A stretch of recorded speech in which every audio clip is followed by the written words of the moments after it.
All right, perk up. This is a little something I was just kind of pondering about, and we're kind of hardwired to do it, right? I mean, even just being alive, you kind of have to be guided. I couldn't figure out how to tie my freaking shoes on my own. I'm going to be taught how to do it, right? I mean, shit, there's no chance that if this was, if they put me in some empty dystopian world with nobody else, there's no way I would have come up with getting a pump. That just wouldn't, I don't know who the hell came up with that. Total genius, by the way. But, at what point do you kind of stop acting like you're just, following the rules, or, kind of walking the beaten path that you've just sort of, only ever been used to? And when does that change to you saying, actually, you know what, I think this would be kind of cool, right? And then you sort of go for it. I'm not even saying anything so crazy as like, maybe you're from a family of 10 doctors and you're going to be the 11th, and then halfway through med school you say, you know what, I'm starting a band, I'm done with this, and you drop out. I'm not saying anything that seriously. Maybe if that's long shot odds. I don't think there's anybody like that watching this, but you never know. So when it comes to training, at least my headspace is and this is partially just because there's always new people getting into the gym, because there's always new people. Every time somebody gets out of somebody graduates high school, goes to college for the first year, I better start beefing up, man. I'm done being a JV high school soccer player. I'm going to start packing on some size. Odds are you get some time on your hands, the gym, boom. Or even before then, it's like, all right, shit, no more of this middle school mumbo jumbo. I'm a high schooler now. Let's start lifting weights. Let's start pumping iron. You watch Rocky IV a couple times and you're on your way. But there's still I would say, a considerable amount of very impressionable, I don't want to say impressionable is not even the right word, but very like-minded individuals when it comes to the gym. It's always what's the current meta? Like every couple of years it kind of changes. Back in 2016, and I think we've kind of hit a full loop, but 2012, 2016, a Ziz kind of, the word wasn't around, at least I don't think it was, more of a looks-maxing sort of party era, where the point of the gym wasn't necessarily just to make your own progress, it was to look cool for other people. That was sort of the idea. Not the whole idea, obviously it was a little bit more wholesome than that, but it was a little more like that. Then a couple years sort of pass, COVID times sort of comes around, 2020, it's 2023 or so, everybody's stuck at home. Now I got a ton of time on my hands. I feel like everybody started working out a little extra hard. So that wasn't necessarily because everybody had the same idea. It was just kind of like a little bit more of a phase, So what I think happened was 2023-ish, 2023 into 2024, we had what I would call a almost like a cash injection of hype for the gym, like if the gym was followed like a stock, it would have been huge, right? That'd be the biggest green candle you've ever seen for those couple years. Like, just everybody was into it, and it was more than normal. For whatever reason, I think that just the circumstances made more people into the gym, and now we're kind of getting a little bit backwards, right? I mean, I think we all kind of noticed this year, not the wildest spike of New Year's resolution, or we're not really thinking so much hype in the gym. We're thinking more, I guess I can't even say exactly, but it's always an in and out sort of fad, so if you're prone to being subject to the idea of whatever is going on around you, maybe 2 years ago in your head you're thinking, dude, I want to put some size on, I want to hit 315 for 3 on flat bench, no spot, no nothing. Well, if the next year passes and suddenly everybody's trying to get totally peeled, and it's just being socially sort of pushed to be leaner rather than, you know, continue kind of pushing your size goals. Well, then if you're more motivated by external circumstance, you're going to say, you know what, screw this bulk. I don't care about 315 anymore. I care about getting abs at 170, you know, or abs at 160 or whatever. So that's all I'm trying to get at, you know, because at least with how I look at it, you know, because my overarching goal is kind of just gradual progression, not even in terms of totally just size. Size was all I was thinking about when I started working out, you know, back 2018. I mean, I was convinced I was going to be a freak eventually, but size used to be really the whole point. And now that I've gotten a bit bigger, I'm kind of, I'm both equally excited by getting physically larger, but also just, you know, getting that sort of different sort of kind of definition, you know, that kind of muscle maturity sort of look.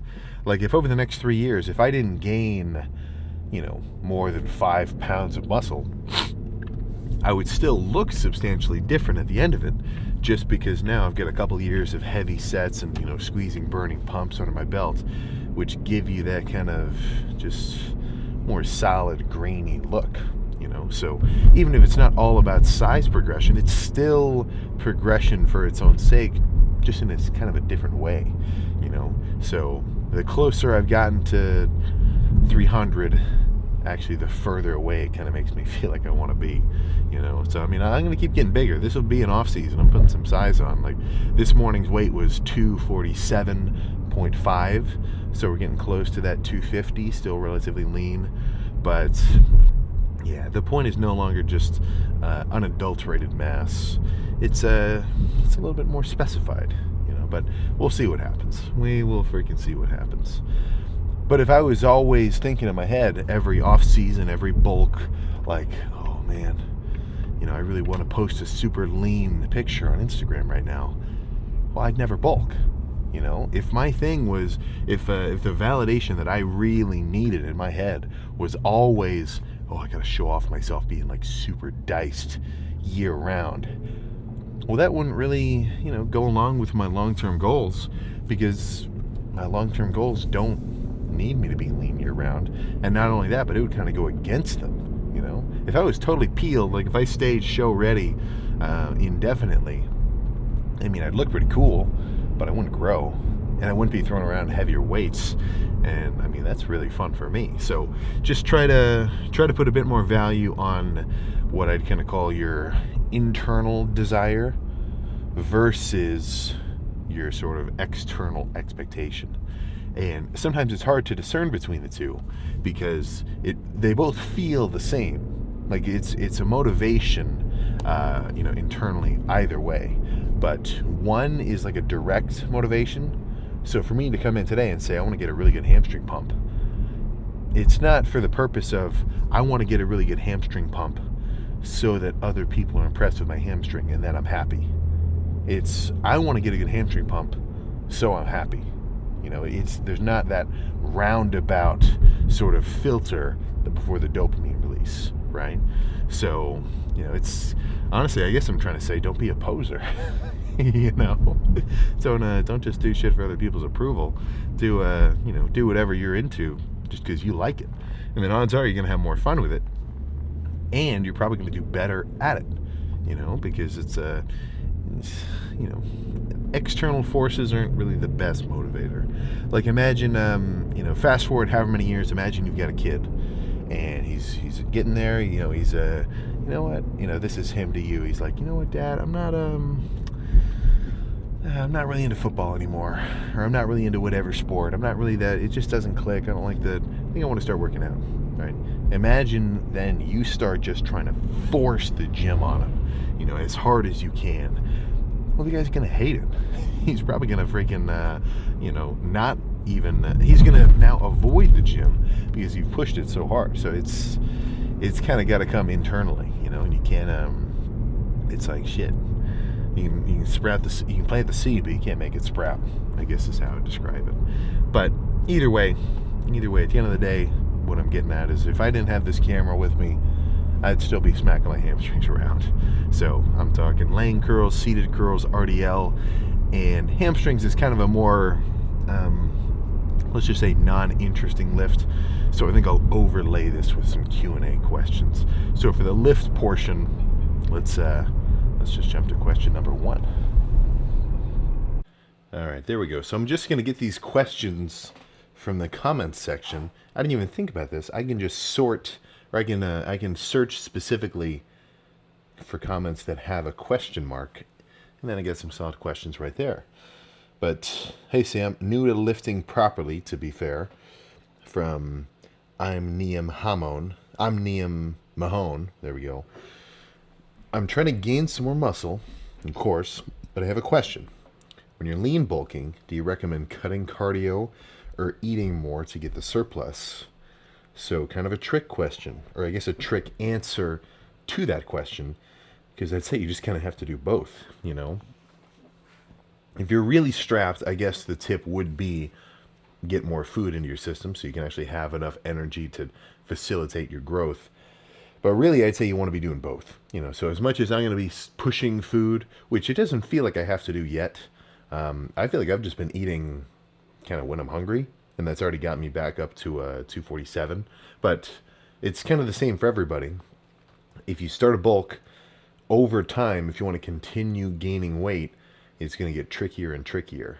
So the way I look at the cardio is it actually kind of lets you keep eating more food for longer, because, I mean, you're basically keeping your metabolism a little bit higher, because your baseline daily energy expenditure is now higher, right? You're burning more energy doing your 30 minutes on the bike than somebody who doesn't.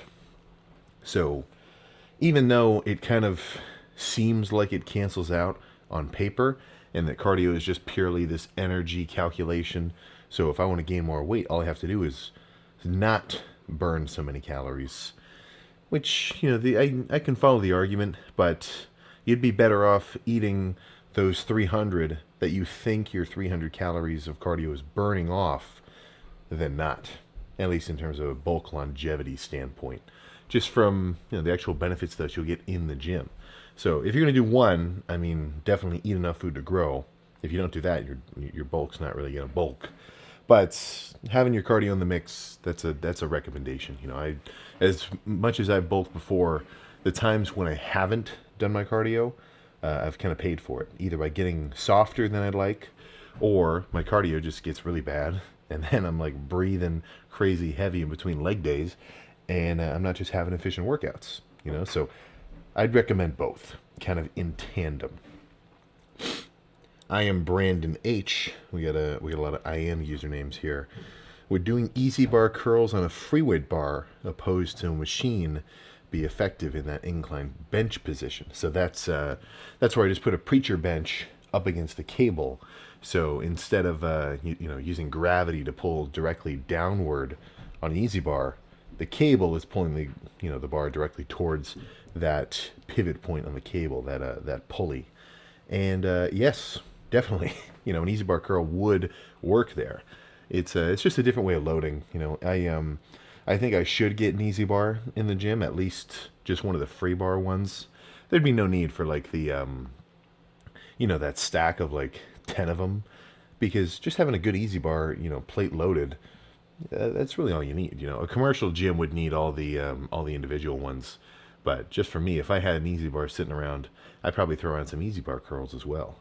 And it's just a different feeling. It's kind of a different strength curve. So yeah, man, they're both good. Totally. Let's scroll down a little bit further. Here we go. Connor Kozarek 6654. Hey Sam, when you're doing chest supported rows with heavy weight, are you feeling discomfort in your chest and stomach from the pressure from the seat? And if so, are you sitting or bracing in a particular way to minimize the discomfort? Or do you just go with the old reliable thug it out method? That's good. That's kind of, it depends on the movement. But yeah, sometimes there's no way to get around it. But it's more of a sternum height brace, if you follow me. Like the only time I really feel a ton of pressure in my stomach, I guess I can't even think of a row where I do. But on that chest supported row, the one where it's kind of up against the back wall, and I'm doing really heavy kind of mid-back rows. Yeah, it's definitely a lot of pressure, but something about that machine doesn't really bother me. There are a few where I almost won't even, like, I don't even want to do it. There's if you've ever seen, I don't know if this, I'll describe it well, so I guess you just have to have seen the machine before. But it's one of those Life Fitness seated stack loaded rows where the arms individually move up and down, and but they both pull back towards you at the same rate. You can't just do one arm and not the other. One handle's vertical, the other handle's horizontal. That one, even though heft-wise I can move it, it feels like I'm just gonna freaking snap my. I mean, not snap, but it just feels like a way too much pressure on my kind of just straight into my chest, like crushing me, and it kind of sucks because it's like I can't breathe as well. I'm not bracing. And why am I even thinking about this? I'm supposed to be thinking about the rowing action that I'm doing. I'm supposed to be thinking, pull my elbows really deep behind my mid back. I don't want to be worried about discomfort in my chest. So I think it's a movement by movement situation, but beyond, just really pulling your shoulders back and trying to, keep your chest proud into the machine instead of like caving into it. Usually you kind of just have to thug it out or, just pick a new movement. Let's see here. Red Stang 70. Sam, do you have any experience with Red cameras? No, and mainly just because they don't have external monitors built in. That's just not going to work for me. All the Sony cameras are all like basically a one unit kind of deal. If you don't know what he's talking about with a Red camera, it's essentially just a way fancier camera. It's the real difference isn't even necessarily how many pixels it has, like 8K or 4K, but cameras individually on like a little sensor by sensor microscopic level can be just widely different in terms of quality. Where if you ever, it's like imagine opening your eyes after coming out of or your dad wakes you up, turns the lights on, you can't see anything because your eyes aren't adjusted to how bright the room is yet. It's kind of something like that. Red cameras are really good. I haven't messed with them. Plus they're crazy expensive. So it's like a Red camera is what they're filming movies on. Not all movies, but a few. So yeah, not yet. Let's keep a look here.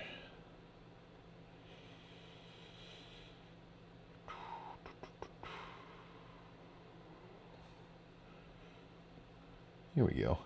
Harry _ F867. He kind of got me there with the last two.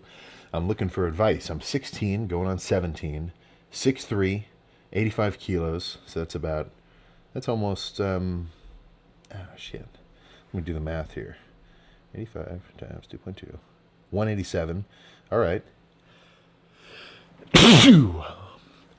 Oh my gosh. Excuse me. But I've been going to the gym for a year and a half, and I'm slowly making progress. But I'm just not looking as big as I want. I still have quite a bit of fat on me, and don't know if I should cut down or try to put on mass. I feel like if I cut, I'll look even smaller. So if you just got into the gym, you say a year and a half, so I guess not just. That's not really true, but still early. I would call.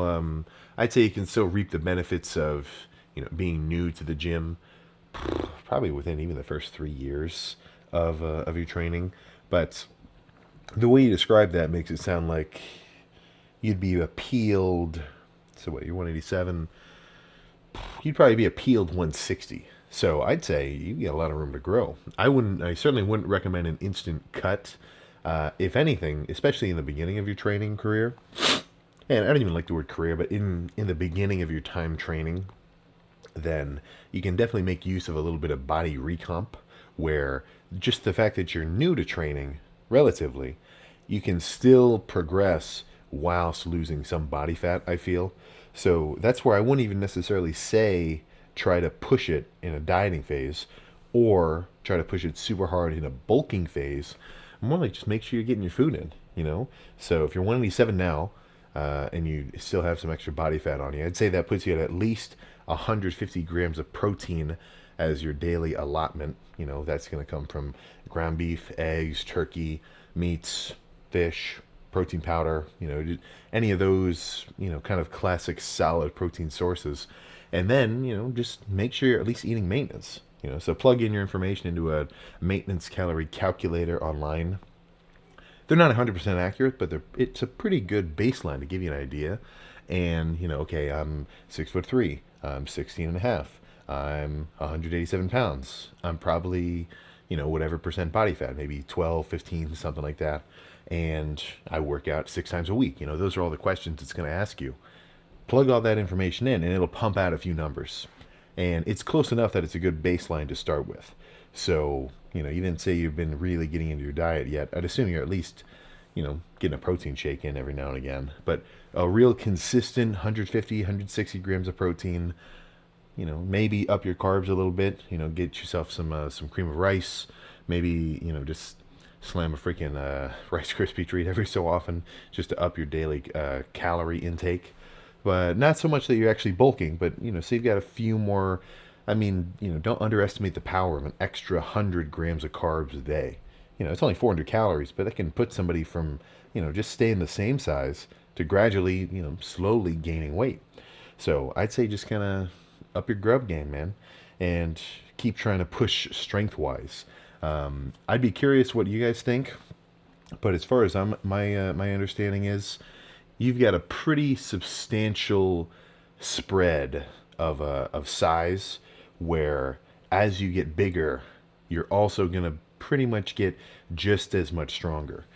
So my 160 pound self all the way up to my 195, 200 pound self, I think the ratio of my strength gain during that kind of, I wasn't bulking or cutting at the time. I was really just kind of main gaining, eating my protein and, just training as hard as I could. As I got bigger, my strength was also going up. So I was a bit more concerned with making sure, okay, what am I hitting right now? I've never curled the 60s before. Ooh, I don't know. I just did the 50s for 12, things like that. So not that you need to be a power lifter or anything, but at the end of the day, mass does move mass. So I'd say try to move some weight around, eat enough food that you're recovering well, and shit, man, just keep going. But if you're 6'3", shit, man, you're already ahead of the game. I could lie and say I was 6 foot, but I'm still in that 5'11" range. It doesn't eat at me, but I know 6 foot would probably feel pretty cool. But either way, that pretty much ends hamstrings, I think. So let's get in the freaking car. Oh, there we go. Yeah. I was hoping I'd be able to get a little extra UV. I want, I'm not going lean for the summer, but I am trying to aim for tan for the summer.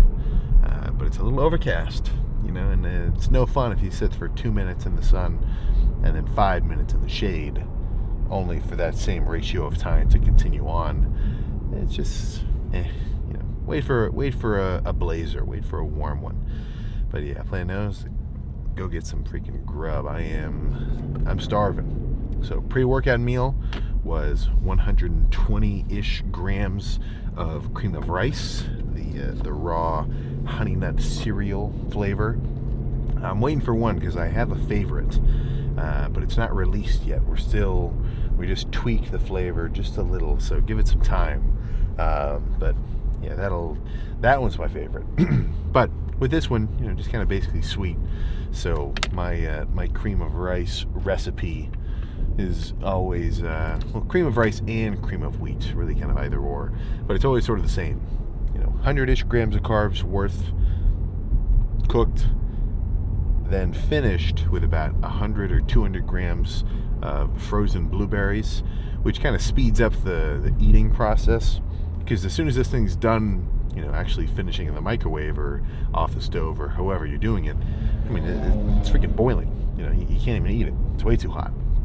But if you then add 200 grams of frozen blueberries, stir the thing up, get it all kind of evenly mixed, it cools down enough to actually be, something you can really, not even snack on, but just freaking slam. So the top of that with a bit of brown sugar, usually about 25-ish grams of carbs worth. So that puts me close to 150 grams of carbs as that pre-workout meal. And I think I probably could have done even a little bit more because I am starving now. And it was just hamstrings. It wasn't even like a full-on quad leg day. I did some extra calves at the end, but yeah, I mean, I'm ready to eat something. So I think I'm gonna have. I might just repeat the pre-workout meal for the post-workout meal. Slam some more cream of rice, and then some sort of protein. Whether not totally sure where it's gonna come from. Might do egg whites. Might do ground beef. I really got to get into mass meal prepping my proteins again, because I've kind of just been going, over this last prep, not all, but a lot of canned turkey, tuna, everything along those lines, purely for, not only simplicity, but also just ease of consumption. But I want to have almost at all times like a salad bowl worth of either ground beef, ground turkey, cubed steaks, things along those lines, just so I've always got protein ready in the fridge to plate.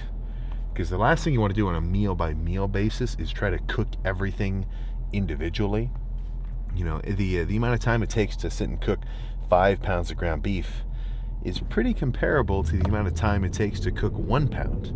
Right? You're still going to make the same amount of a mess by getting a pan or pot dirty or whatever you're cooking it in.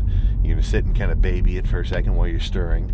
And, it's just like a waste. And what's the likelihood that you're going to do that every time? If I'm actually feeling pretty hungry, I'm not going to say, ooh, man, I'm starving. I better wait another 15 minutes for this ground beef to be done just from like start to finish and then eat.